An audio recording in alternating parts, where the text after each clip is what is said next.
Si bon pêcheur tu veux être, un Michel Moulinet, utilisé. Salut à tous, bienvenue sous le soleil du Tarn. Je suis de retour dans le Tarn, la plus belle région du monde. Rien n'est comparable avec le Tarn. En plein village, aujourd'hui on va faire une partie de pêche vintage, donc avec du matériel. Là. Regardez, une canne en conolon des années 80, un moulinet Michel 308 Pro. J'aime bien pêcher un peu vintage comme ça rappelle de bons souvenirs.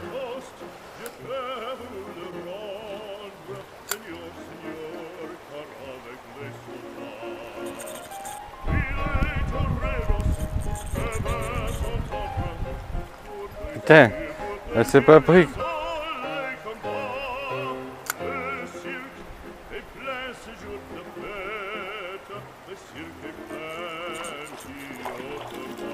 Oh. Elle est là. Oh, mais comme elle s'est déjà piquée, je sais pas si elle va revenir. Hein.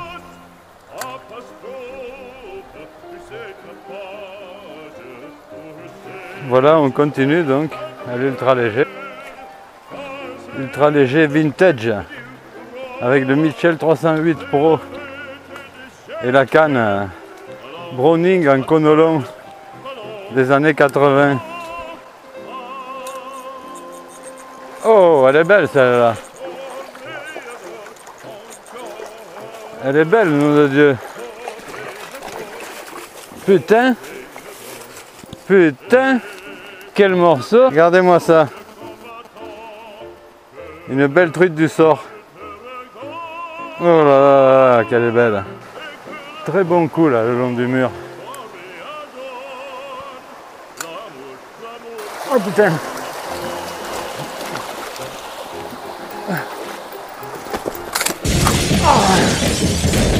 Oh. Putain. Il a fallu même que je me casse la gueule. Regardez ça. Une belle truite du sort. Magnifique. Magnifique, non? Hein? Superbe. Superbe coup. Oh putain!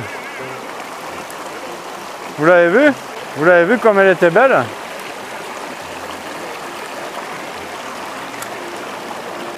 Dans la rigole. La rigole.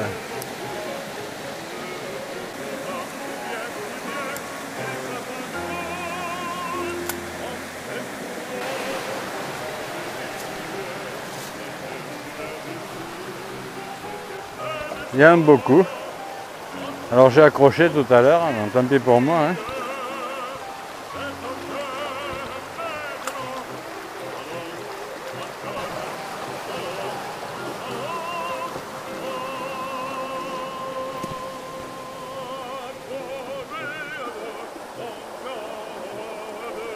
Ah!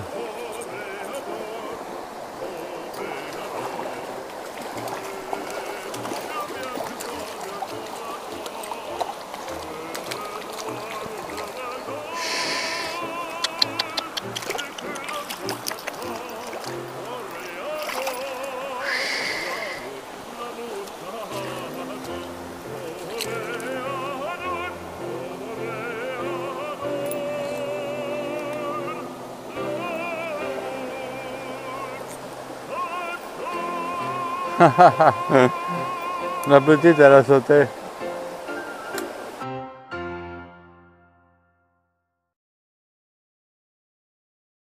Donc aujourd'hui, je vais vous parler de moulinet Michel et de moulinet vintage. Si bon pêcheur tu veux être, un Michel Moulinet, utilisé, tu dois. Donc on va revenir dans les années 80, tu vois, enfin les années 80 et 70 même, au premier moulinet moderne, je dirais, donc produit par Michel. Donc voilà, je vous le présente, c'est le Michel 300. Alors, il faut savoir que Michel, à cette époque-là, c'était un superbe constructeur de moulinets, le meilleur du monde, qui exportait plus de 2 millions de moulinets à travers tout le monde entier. Donc vraiment une super boîte. Bon après, concurrence japonaise, chinoise, ils se sont fait manger quoi, hein, et ils ont fait banqueroute. Donc aujourd'hui, si vous voyez des Mitchell, ça n'a rien à voir, hein, c'est plus du tout la même chose. Donc je répète, hein, c'était des moulinets de haute gamme, superbes, très très bonne mécanique, hein, donc on voit comment ça tourne au bout de 40 ans, ça tourne impeccable. Alors quelles étaient les qualités du Mitchell 300, hein, ces qualités? Donc c'était la qualité de fabrication, vraiment un modèle, tu vois, incassable, avec un très bon frein, on l'entend là, un très bon frein, donc pas micrométrique, hein, mais qui arrivait à bien se régler, disons, une fermeture de pick-up impeccable, donc avec ce bruit là, bien caractéristique, hein, de la fermeture du Mitchell, voilà. Alors le 300, c'était un peu un moulinet passe-partout, hein. Il servait à pêcher au lancer, au vif, au posé, etc. Donc il est assez lourd aujourd'hui, hein. Donc moi je l'utilise quelquefois. Ce que je ferai aujourd'hui, là, je vous mettrai une petite vidéo de pêche juste à la fin avec donc, le moulinet en action. Mais tu vois, le 300, c'était un moulinet un peu passe-partout. Donc il récupère pas très vite. Alors la taille de la bobine, qui était quand même assez conséquente, ça lui permettait quand même de récupérer à peu près 60 cm, entre 55 et 60 cm par tour de manivelle. Donc aujourd'hui, c'est pas terrible. Mais à l'époque, donc, ça permettait de pêcher partout. Même aujourd'hui, hein. Même aujourd'hui, hein.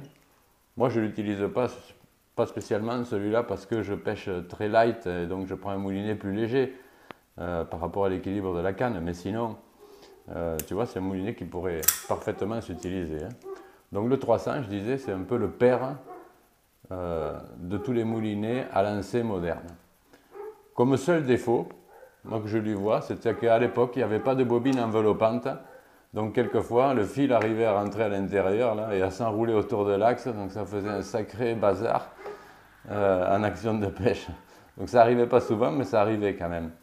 Et l'autre avantage, c'était que ce moulinet donc, avait le changement de bobine instantané, donc qu'on connaît depuis, hein, qui permettait de changer de fil comme ça en un clin d'œil. Extraordinaire. Et ce bruit de pick-up là, cette mécanique super fine, ce bruit de pick-up caractéristique, hein, qui est que moi j'adore. J'adore écouter ça et j'adore écouter le frein aussi. Parce qu'il faisait pas mal de bruit. Donc il y avait un beau poisson qui tirait, c'était super. Donc voilà, ça c'est un modèle 300, 300A même je dirais, donc c'était une évolution du 300. Mais le 300 il a existé pendant 25 ans, hein. Super moulinet. Super moulinet. Alors après il y en a un que j'utilise, c'est celui que vous verrez dans la petite vidéo tout à l'heure, c'était un peu son petit frère, hein.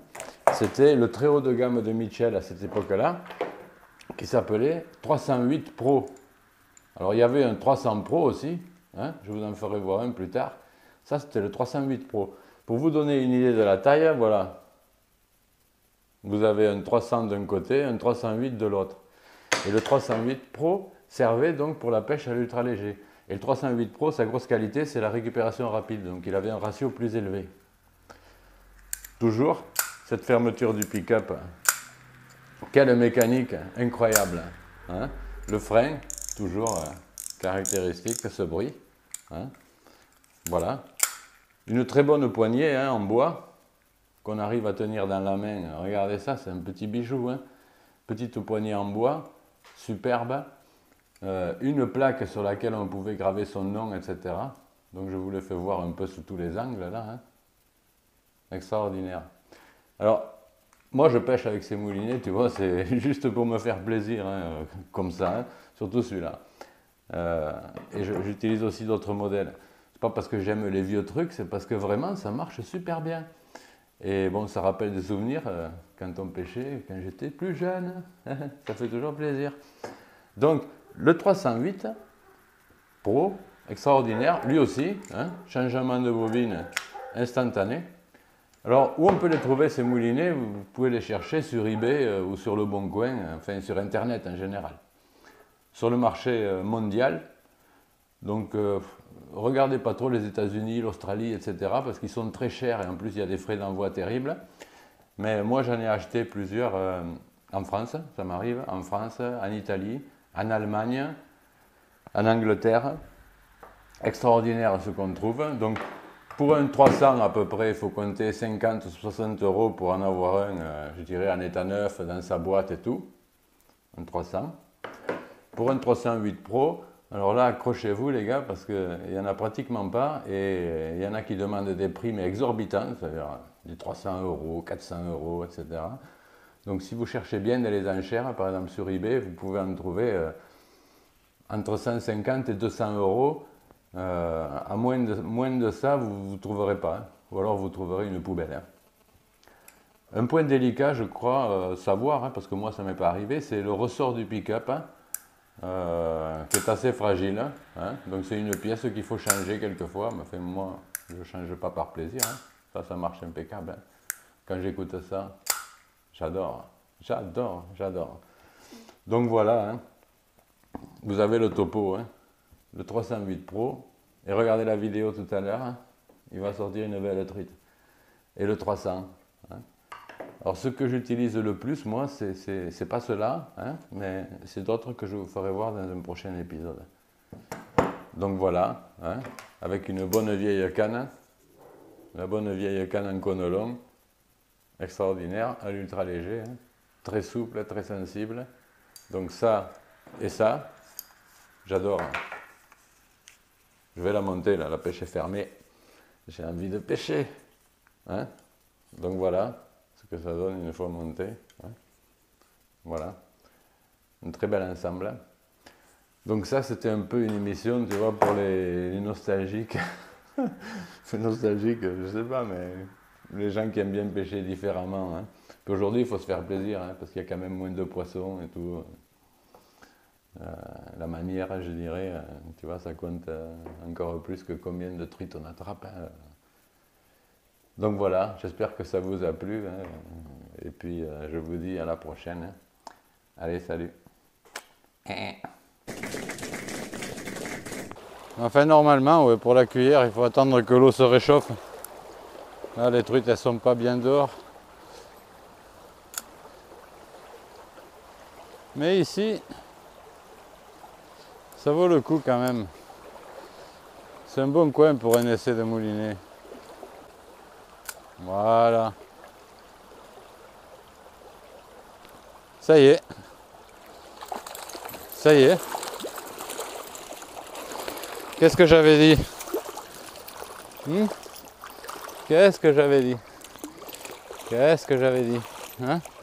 Bien, Toto. Une magnifique truite du sort.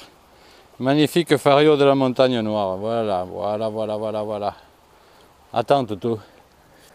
Délicatement. Voilà. Allez, hop, hop là.